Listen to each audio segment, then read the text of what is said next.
Okay, तो students हम लोग बात कर रहे थे लास्ट लेक्चर के अंदर सॉल्युबिलिटी टर्म्स को लेके, जहाँ पे मैंने एक्सप्लेन किया था कि बच्चों बिकॉज ऑफ टेम्परेचर। तो एक को एक रिवीजन लेते हैं अपन। हम लोग बात कर रहे थे बच्चों टेम्परेचर की वजह से, अगर मैं टेम्परेचर को इंक्रीज करता हूँ तो उस केस में जो सॉल्युबिलिटी है ना, सॉल्युबिलिटी बच्चों इंक्रीज होती है। अगर आप टेम्परेचर को इंक्रीज करोगे तो सॉल्युबिलिटी क्या होगी, इंक्रीज। तो अपन बोल सकते हैं कि sir temperature is directly proportional to solubility. ठीक है, इसको अपन ने प्रॉपर एक्सप्लेन किया था। बिकॉज आपको पता है कि सर टेम्परेचर इंक्रीज करने पे सॉल्युबिलिटी इंक्रीज क्यों होती है, व्हाट इज द रीजन। तो रीजन इज वेरी क्लियर।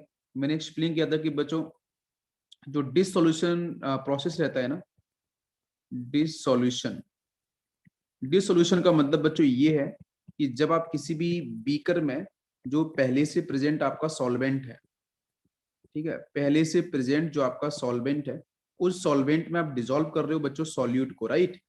तो सॉल्यूट जब सॉल्वेंट में डिसॉल्व होगा तो बच्चों डिफाइन होगा सॉल्युबिलिटी ना।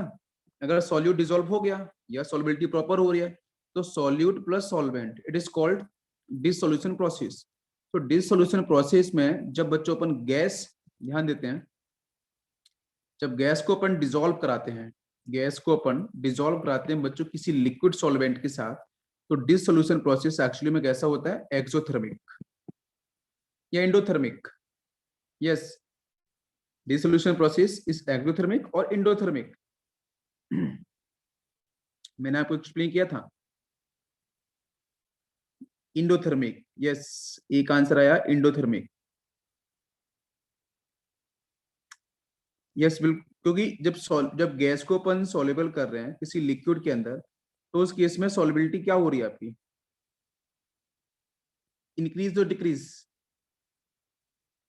मैंने बोला कि यहाँ पे टेम्परेचर को इंक्रीज करने पे सॉल्युबिलिटी इंक्रीज। सॉल्युबिलिटी इंक्रीज कब होगी, मैं आपको यहाँ पे एक बार क्लियर करता हूँ। सॉल्युबिलिटी इंक्रीज तब होगी जब कोई क्वेश्चन में ऐसा है कि हमारे पास एक रिएक्शन है A plus heat then formation of PJ product. तो heat is a part of reactant. Heat is a part of reactant. तो इस केस में अगर आप टेम्परेचर इंक्रीज करोगे तो याद करो, आप एलसी प्रिंसिपल मैंने पढ़ाया था, तो टेम्परेचर एब्जॉर्ब किधर होगा, towards reactant side, then reaction will shift towards forward direction. तो अगर प्रोसेस एंडोथर्मिक हुआ, ध्यान दो, अगर प्रोसेस एंडोथर्मिक हुआ तो टेम्परेचर के इंक्रीज करने पे सॉल्युबिलिटी इंक्रीज होगी। बट अगर मैं कहूँ कि एक्सोथर्मिक हुआ, तो अगर प्रोसेस एक्सोथर्मिक होगा तो उस केस में क्या होगा, इंडोथर्मिक तो अभी समझ में आपको आया कि इंडोथर्मिक में heat is a part of reactant, तो टी टेम्परेचर बढ़ाने पे आपका सॉल्युबिलिटी बढ़ेगी। बट अगर बात करें एक्सोथर्मिक प्रोसेस की, तो एक्सोथर्मिक कैसे लिखते हैं अपन, एक्सोथर्मिक में होता है कि ए से बना है बी और प्लस आपका यहाँ से हीट, और जहाँ पे डेल्टा एच बच्चों जो change in enthalpy of reaction होता है वो नेगेटिव होता है, ठीक है ना, यही तो होता है। तो अब इस केस में अगर मैं टेम्परेचर को इंक्रीज करूंगा तो बताओ टेम्परेचर एब्जॉर्ब किधर होगा, प्रोडक्ट साइड में, इस साइड में एब्जॉर्ब होगा। तो रिएक्शन कहाँ जाएगी बच्चों, बैकवर्ड डायरेक्शन के अंदर। तो टेम्परेचर के इंक्रीज करने पे सॉल्युबिलिटी की वैल्यू डिक्रीज होती है, सॉल्युबिलिटी आपकी डिक्रीज होगी। और सॉल्युबिलिटी डिक्रीज कब होगी, जब प्रोसेस आपका कैसा होगा, एक्सोथर्मिक। देखो दोनों टर्म आपको समझ में आने चाहिए कि सर एंडोथर्मिक प्रोसेस के अंदर टेम्परेचर इंक्रीज करने पे सॉल्युबिलिटी इंक्रीज होगी, बट एक्सोथर्मिक प्रोसेस के अंदर टेम्परेचर इंक्रीज करने पे सॉल्युबिलिटी आपकी डिक्रीज होती है। अभी ये बात समझ में आ गई। पहले मुझे ये बताओ, एंडोथर्मिक और एक्सोथर्मिक को लेके अगर क्वेश्चन आता है तो आप सॉल्युबिलिटी क्लियर कर सकते हो कि सॉल्युबिलिटी इंक्रीज और सॉल्युबिलिटी डिक्रीज क्या होगी, ये क्लियर हुआ। हाँ, हाँ, अब मैं, हाँ बिल्कुल सही, अब मैं स्पेसिफाई करता हूँ कि ये जो हम प्रोसेस की बात कर रहे थे, जिस प्रोसेस में मैं ले रहा था बच्चों की, गैस को अपन डिसॉल्व कर रहे हैं लिक्विड के साथ। जब गैस को अपन लिक्विड में डिसॉल्व करेंगे तो बच्चों यहाँ पे जो प्रोसेस होता है, ये प्रोसेस आपका एक्सोथर्मिक या एंडोथर्मिक। तो मैं बच्चों कहूंगा कि this process is exothermic. Gas को अगर आप लिक्विड में डिसॉल्व करते हो तो ये प्रोसेस होता है एक्सोथर्मिक। अगर एक्सोथर्मिक है तो इसके लिए बच्चों कंडीशन अपन ने ऊपर ही लिखी है। तो इसका मतलब कि अगर मैं टेम्परेचर को इंक्रीज करूंगा तो उस केस में सॉल्युबिलिटी क्या होती है, डिक्रीज। तो मैंने आपको रीजन दिया था कि बच्चों जो कोल्ड वाटर होता है, जो एक्वाटिक एनिमल्स की बात करते हैं, तो aquatic animals can survive in cold water. जो पानी में रहने वाले जो फिश या बाकी जो एनिमल्स होते हैं वो ठंडे पानी में बहुत ही आराम से सर्वाइव कर सकते हैं as compare to high temperature. जो आपकी हॉट वाटर होगा उसके कंपेरिजन में कोल्ड वाटर में वो बहुत ही आराम से सर्वाइव कर सकते हैं। क्यों? क्योंकि कोल्ड वाटर के अंदर जहाँ पे टेम्परेचर बच्चों कम है, अगर टेम्परेचर कम है तो गैस की सॉल्युबिलिटी उतनी ज्यादा होगी, तो बाहर से जो आने वाली ऑक्सीजन गैस है बच्चों, वो बहुत ही आसानी से लो टेम्परेचर वाले वाटर मॉलिक्यूल्स में इजिली क्या होती है बच्चों, सॉल्युबल होगी। इजिली सॉल्युबल होगी तो वहां पे आपके जो एक्वेटिक एनिमल्स हैं वो बहुत ही आराम से अपना जो रेस्पिरेशन प्रोसेस है उससे कैरी ऑन कर सकते हैं। आप मेरी बात को समझ रहे हो? तो बहुत सारे बच्चों को याद नहीं होता, तो याद रखने का तरीका मैं समझाता हूँ। क्या आप याद रखना, ठंडे पानी में एक्वेटिक एनिमल्स आराम से सर्वाइव करते हैं। ये आपको इस लाइन को ध्यान रखना है। क्यों? रीजन ये होगा कि सर वहां पे ना उस ठंडे पानी के अंदर जो आपकी ऑक्सीजन गैस है ना वो आराम से डिजोल्व होती है। जब ऑक्सीजन गैस बहुत ज्यादा डिजोल्व हो रही है और टेम्परेचर बच्चों कम है, तो आपको समझ में आ गया कि sir temperature is inversely proportional to solubility. जब temperature inversely proportional to solubility होगी तो आपको वहां से पता चलेगा सर प्रोसेस कैसा होगा, एक्सोथर्मिक इन नेचर होगा। अभी क्लियर हुआ? मैंने रिवर्स करके आपको समझाया। तो लाइन लाइन आप याद रखना कि aquatic animals easily survive in cold water as compare to hot water.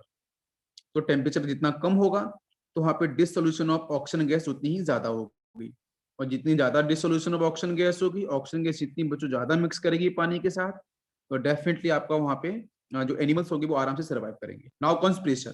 तो प्रेशर को इंक्रीज करने पे सॉल्युबिलिटी इंक्रीज ही होती है। तो प्रेशर आप कितना भी इंक्रीज करो, किसी गैस को लिक्विड में डिसॉल्व कराना है तो प्रेशर आप इंक्रीज करोगे, तो प्रेशर के इंक्रीज करने पे क्या होगा, गैस की सॉल्युबिलिटी उतनी ही ज्यादा होती है। ये दोनों बातें समझ में आई क्या? Temperature as well as pressure.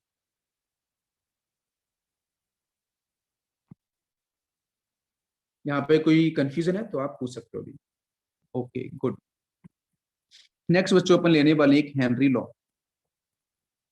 Next is Henry law. ठीक है, तो ये साइंटिस्ट के नाम पे है।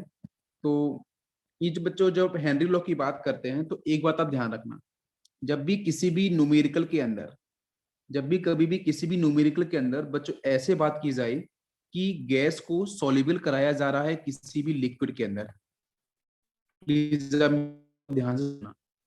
गैस बच्चों यहाँ पे सॉल्यूट है और लिक्विड आपका यहाँ पे सॉल्वेंट है। जब आप कभी भी किसी भी गैस को डिसॉल्व कराते हो आप किसी लिक्विड के अंदर, उस केस में बच्चों कोई भी न्यूमेरिकल आता है, आप आंख बंद करके बेटा अप्लाई करना है हेनरी लॉ। तो ये बहुत बार बच्चों को पता नहीं चलता कि सर हेनरी लॉ को अप्लाई कहाँ करना है। तो ये ऐसे न्यूमेरिकल्स जहाँ पे बच्चों ये कहीं आपको समझ में आए कि गैस डिसॉल्व कराई जा रही है लिक्विड के अंदर, तो उस केस में आपको हेनरी लॉ का जो स्टेटमेंट अभी मैं लिखने वाला हूँ, समझाने वाला हूँ, उसको आपको अप्लाई करना है। ये बात समझ में आ गई? क्लियर? और हेनरी लॉ बच्चों जब बात कर रहे हैं तो हम गैस को जब लिक्विड में डिसॉल्व कर रहे हैं, बट कांस्टेंट बच्चों क्या होता है यहाँ पे, यस कांस्टेंट होता है टेम्परेचर। ये हमने पहले भी बात करी थी, सॉल्युबिलिटी को डिफाइन करना है तो temperature must be constant. Repeat कर फिर से क्या होगा, तो हेनरी के स्टेटमेंट को फटाफट से एक बार लिख लेते हैं तो आपको बेहतर समझ में आएगा। Yes, according to Henry at constant,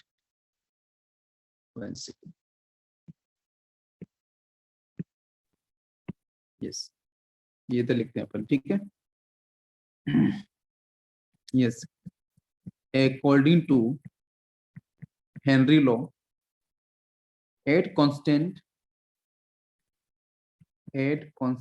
temperature solubility of a gas, solubility of a gas in liquid, solubility of a gas in liquid is directly proportional to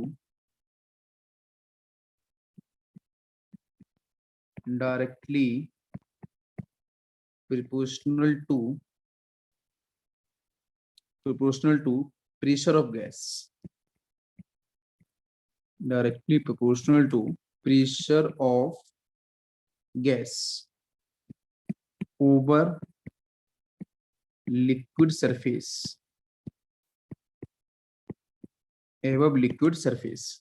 ठीक है, या फिर अपन इसको ऐसे भी स्टेट कर सकते हैं, एक तो इसकी ये डेफिनेशन हुई, तो मैंने आपसे कहा कि हेनरी लॉ के अकॉर्डिंग क्या है, हेनरी लॉ को अपन वहां पे अप्लाई करेंगे जब बच्चों किसी क्वेश्चन में बात की जाएगी कि गैस को डिसॉल्व किया जा रहा है लिक्विड के अंदर। तो हेनरी लॉ के अकॉर्डिंग कांस्टेंट टेम्परेचर पे सॉल्युबिलिटी ऑफ गैस, किसी भी गैस की सॉल्युबिलिटी किसी लिक्विड में बच्चों डिसॉल्व कराई जा रही है तो वो होती है आपकी solubility directly proportional to pressure of the gas over the liquid surface. ठीक है, या फिर अपन इसको ऐसे भी लिख सकते हैं, और करके लिख रहा हूं मैं, ठीक है, आप ध्यान से देखना। यहाँ पर अपन बच्चों लिख सकते हैं मोल फ्रैक्शन के टर्म में कि mole fraction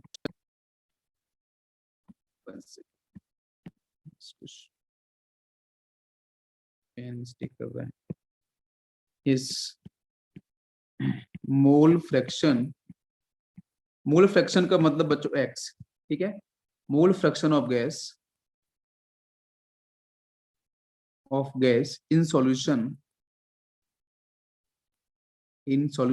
is directly proportional to partial pressure of gas, partial pressure of gas। इसको बोला उसने कि मोल फ्रैक्शन ऑफ गैस किसी भी लिक्विड, तो यहाँ पे fraction gas in solution is directly proportional to partial pressure. अपन कब यूज करते हैं, जब बच्चों एक से अधिक गैसेस होती हैं, ठीक है, जब आप एक से अधिक गैस को डिसॉल्व करोगे तो किसी एक गैस की वजह से कितना प्रेशर होगा, it is called partial pressure, हमने पहले भी डिस्कस किया है। या फिर अपन इसको ऐसे भी डिफाइन करते हैं, ये डेफिनेशन इसकी और है डिफरेंट बुक के अंदर, कि partial pressure of gas over surface of solution is directly proportional to mole fraction of gas in solution. ठीक है, तो वो भी स्टेटमेंट करेक्ट है। इन सबका मतलब एक ही है कि बच्चों जो प्रेशर होगा वो directly proportional to mole fraction होगा। ये समझ में आ रहा है, pressure is directly proportional to mole fraction. तो बच्चों प्रोपोर्शनल के साइन को निकाल देते हैं, तो यहाँ पे आ जाएगा आपका Henry law constant, this is KH, बाकी आपका X। तो फॉर्मूला आपका बनता है कि sir pressure is equal to KH into X। P यहाँ पे क्या है, P है बच्चों partial pressure of gas, X है आपका मोल फ्रैक्शन ऑफ गैस जिसको आप डिसॉल्व करा रहे हो, और KH क्या है, हेनरी लॉ कांस्टेंट। तो P ध्यान रखना है, what is P? P is partial pressure of gas. मैं भी न्यूमेरिकल लूंगा तो आपको समझ में आएगा। तो देखो आप बिल्कुल इसे स्टेप फॉरवर्ड याद रख सकते हो कि सर हेनरी लॉ क्या है एक्चुअली में। फटाफट से अपन रिवाइज करते हैं। हेनरी लॉ में हम बिल्कुल याद रख सकते हैं कि कांस्टेंट टेम्परेचर होना चाहिए, किसी गैस की सॉल्युबिलिटी को डिफाइन करना है किसी लिक्विड सॉल्वेंट के अंदर, ठीक है। तो बच्चों को डायरेक्टली प्रोपोर्शनल किसके होता है, आपके pressure of gas. In terms of mole fraction अपन बोले तो partial pressure of any gas directly proportional to mole fraction of that gas जो आपका सॉल्युबल हो रहा है। तो P इज इक्वल टू बनेगा KH इंटू X। ये बहुत ही सिंपल सा स्टेटमेंट है, यहाँ तक समझ में आ गया। आगे चलते हैं, तो इसको अपन लिख सकते हैं कि sir partial pressure directly proportional to X mole fraction, तो partial pressure is equal to proportional बाहर निकाल दो तो आ गया KH इंटू X। ठीक है, ये रिजल्ट आपको देखने को मिलेगा। बहुत ही सिंपल सा फॉर्मूला है, ठीक है ना, कुछ दिक्कत नहीं है। अगर बच्चों मैं यहाँ पे टेम्परेचर को इंक्रीज करता हूँ, टेम्परेचर को इंक्रीज करेंगे तो आपको पता है कि सर सॉल्युबिलिटी क्या होती है, डिक्रीज। जब आप किसी भी गैस को डिसॉल्व करा रहे हो लिक्विड के अंदर तो टेम्परेचर के इंक्रीज करने पे सॉल्युबिलिटी क्या होती है, प्लीज ध्यान रखना है ना, सॉल्युबिलिटी आपकी डिक्रीज होती है। और सॉल्युबिलिटी डिक्रीज होने का मतलब बच्चों मोल फ्रैक्शन की वैल्यू के बारे में बताओ, मोल फ्रैक्शन क्या होगा। यस, आप यहां से डिफाइन करो। मोल फ्रैक्शन जो है बच्चों, mole fraction is actually inversely proportional to Henry law constant. अरे ये समझ में आ रहा है, ठीक है। तो मोल फ्रैक्शन जो होगा उसकी वैल्यू भी डिक्रीज करेगी, बिकॉज बच्चों जो हेनरी लॉ कांस्टेंट है वो करेगा आपका इंक्रीज। मैंने कैसे बोला है समझो ध्यान से। देखो टेम्परेचर के इंक्रीज करने पे सॉल्युबिलिटी डिक्रीज करेगी, और सॉल्युबिलिटी बच्चों कम हो रही है।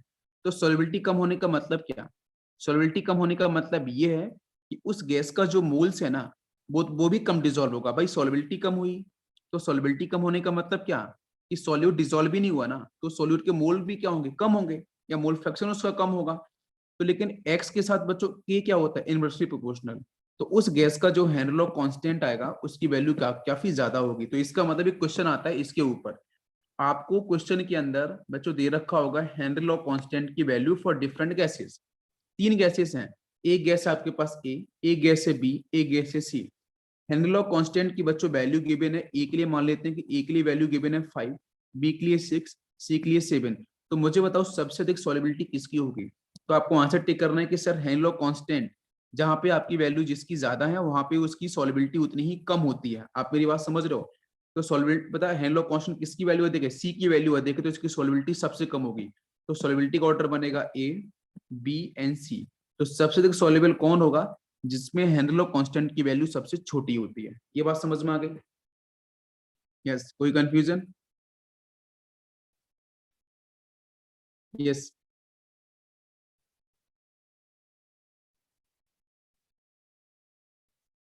यहाँ बिल्कुल आसान है।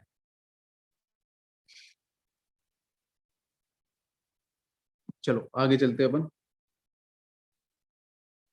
नेक्स्ट हेडिंग डालेंगे अपन वेपर प्रेशर।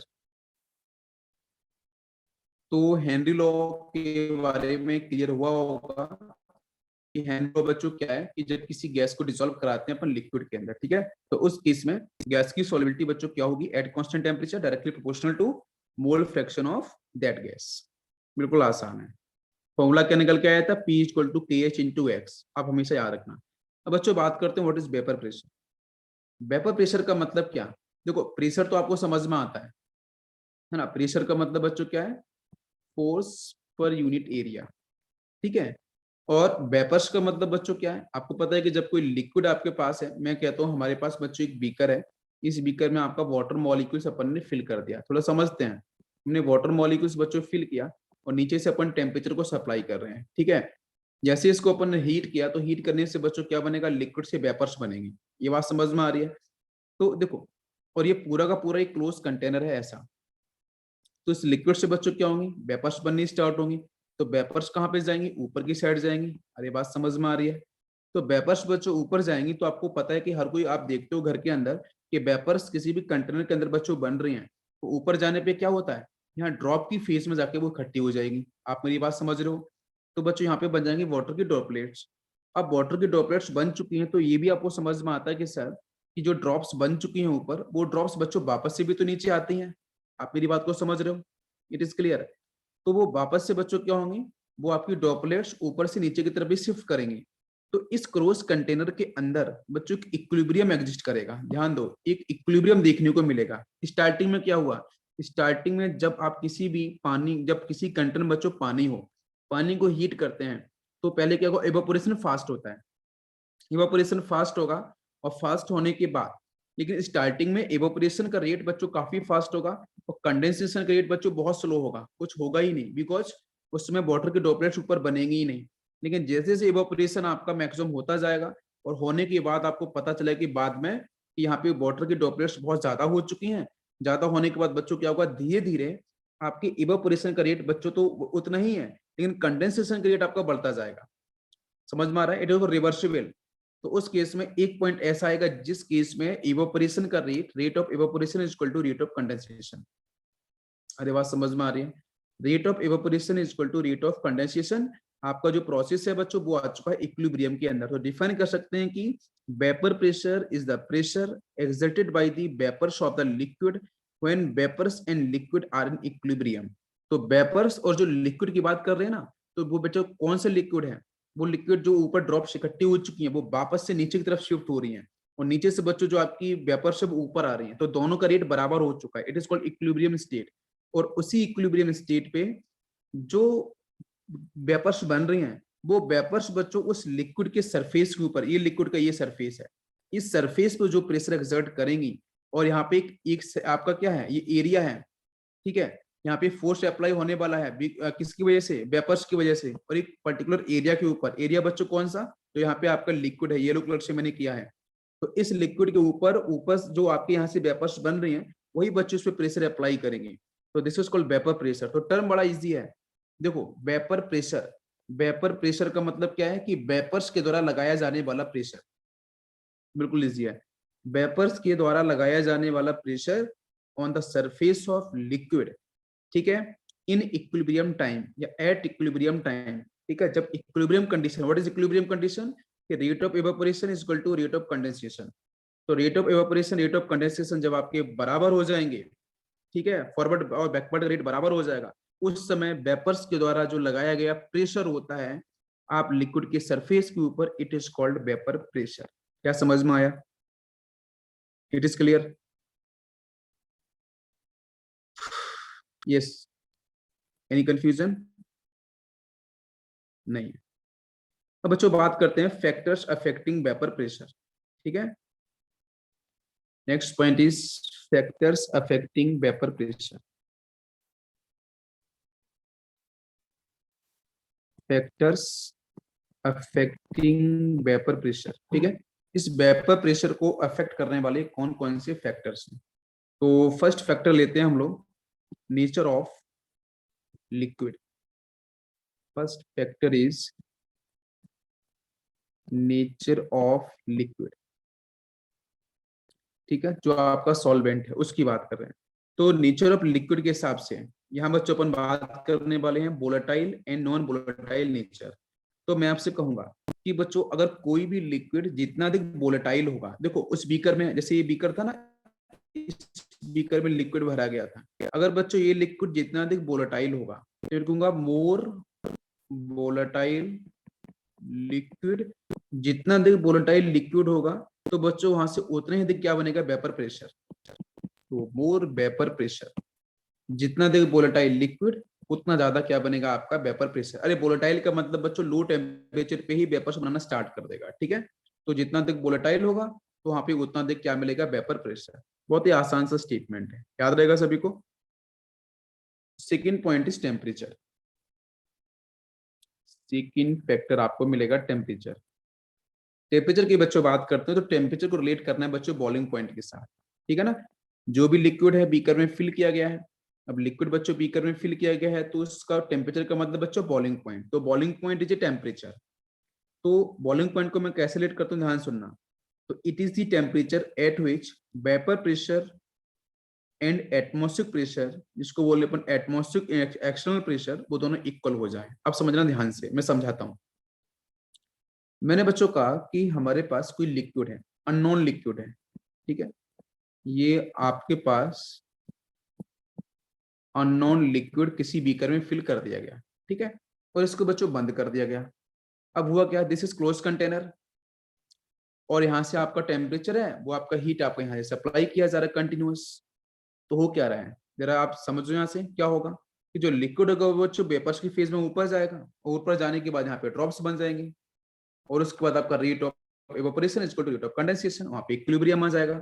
अब पूरी बात को समझना कि जब इस लिक्विड से बच्चों वेपर्स बनेंगी, प्लीज ध्यान से समझना, जब इस लिक्विड से बच्चों जो वेपर्स बनेंगी तो इस वेपर्स के द्वारा बच्चों डिफाइन क्या होगा, वेपर प्रेशर, हमने अभी पढ़ा था।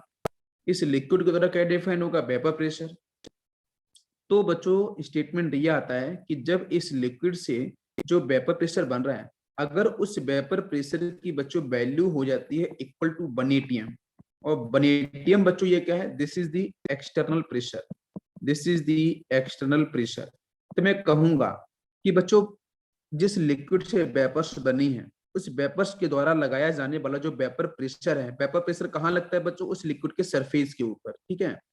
तो अगर उस वेपर प्रेशर की बच्चों वैल्यू इक्वल हो जाती है 1 atm के, 1 atm का मतलब this is external pressure.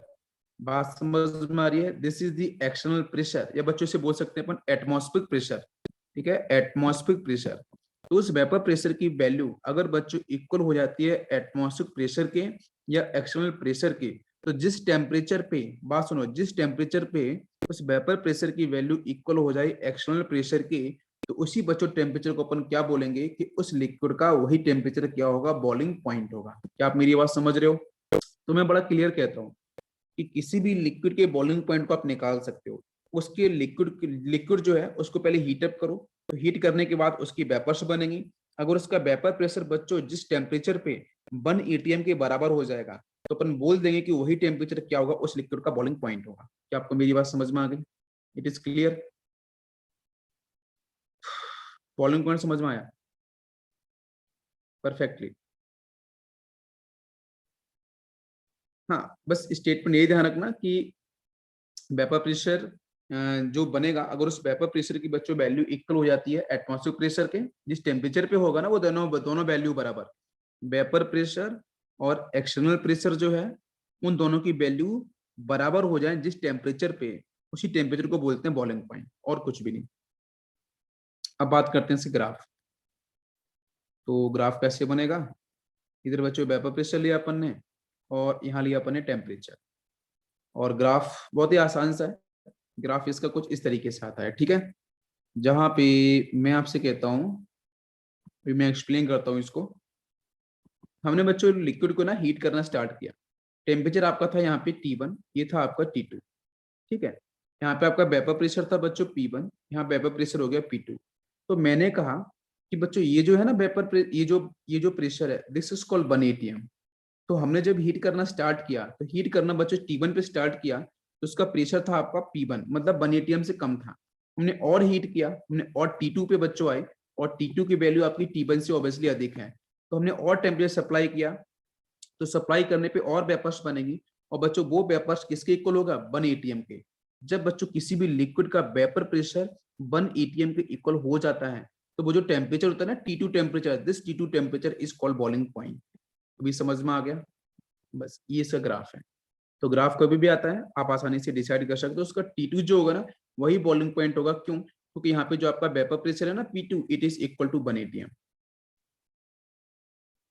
Easy है बिल्कुल, ओके। एक लास्ट ग्राफ और है, उससे भी अपन समझ लेते हैं। ये बच्चों ग्राफ कुछ ऐसा दे रखा है, और इस तरीके से मैं इसको एक्सप्लेन कर देता हूँ एक बार। फर्स्ट यहाँ पे टच कर रहा है, and second one is this, and third point इसको टच कर रहा है, ठीक है। यहाँ पे टेम्परेचर T1 है, यहाँ पे टेम्परेचर T2 है, यहाँ पे आपका T3 है। बाकी बच्चों बोला है कि बाई एक्सिस पे क्या लिया गया है, वेपर प्रेशर, और एक्स एक्सिस पे क्या है आपका टेम्परेचर, ठीक। अब यहाँ पे हुआ क्या है कि ये फर्स्ट पॉइंट है, इसको बच्चों उसने कहा है कि दिस इज लाइक शिमला, अपने कंट्री के अंदर एक जगह है जिसको बच्चों अपन थोड़ा डिफाइन कर देते हैं क्लियर, यहाँ पे नीचे एरो से। ये पॉइंट है बच्चों इंडिया के अंदर शिमला। शिमला पता है, आप लोग गए भी होंगे, काफी ठंडा प्लेस है। नेक्स्ट बच्चों ये है अपना दिल्ली, भारत की राजधानी, ठीक है, यस। और ये पॉइंट है आपका गोवा, गोवा जाना सभी को पसंद है, यस। ये 3 प्लेस हमने इंडिया के अंदर ले लिए, ठीक है। इसका प्रेशर है P1, इसका प्रेशर है P2, इसका प्रेशर है P3। देखना मैं क्या पूछता हूँ। मैंने कहा कि बच्चों जब हम शिमला के अंदर थे, तो शिमला के अंदर हमने क्या पाया कि यहाँ का जो P एक्सटर्नल था उसकी वैल्यू बच्चों 1 atm से कम थी। जब हम दिल्ली में गए, तो दिल्ली में हमने क्या देखा कि दिल्ली के अंदर जो P एक्सटर्नल था बच्चों वो 1 के बराबर हो गया लगभग। और जब अपन गोवा में पहुंचे, तो गोवा के अंदर क्या हुआ कि जो P एक्सटर्नल है उसकी वैल्यू बच्चों 1 atm से अधिक हो गई। समझ में आ रहा है? मैंने क्या कहा, 3 डिफरेंट पोजीशन है, शिमला, दिल्ली एंड गोवा। मैंने कहा कि जब मैं शिमला में था तो वहां पे पी एक्सएल की वैल्यू 1 atm से कम थी। मैं जब दिल्ली में गया तो पी एक्सएल बच्चों 1 हो गया। जब मैं गोवा में गया तो पी एक्सएल की वैल्यू 1 से अधिक हो गई। नाउ क्वेश्चन आपका ये है, ध्यान से सुनना। क्वेश्चन ये है कि जो कुकिंग टाइम है, कुकिंग टाइम, यहाँ पे खाना बनाना है, तो कुकिंग टाइम कहाँ पे कम होगा? कुकिंग टाइम सबसे कम कहाँ लगेगा बताओ?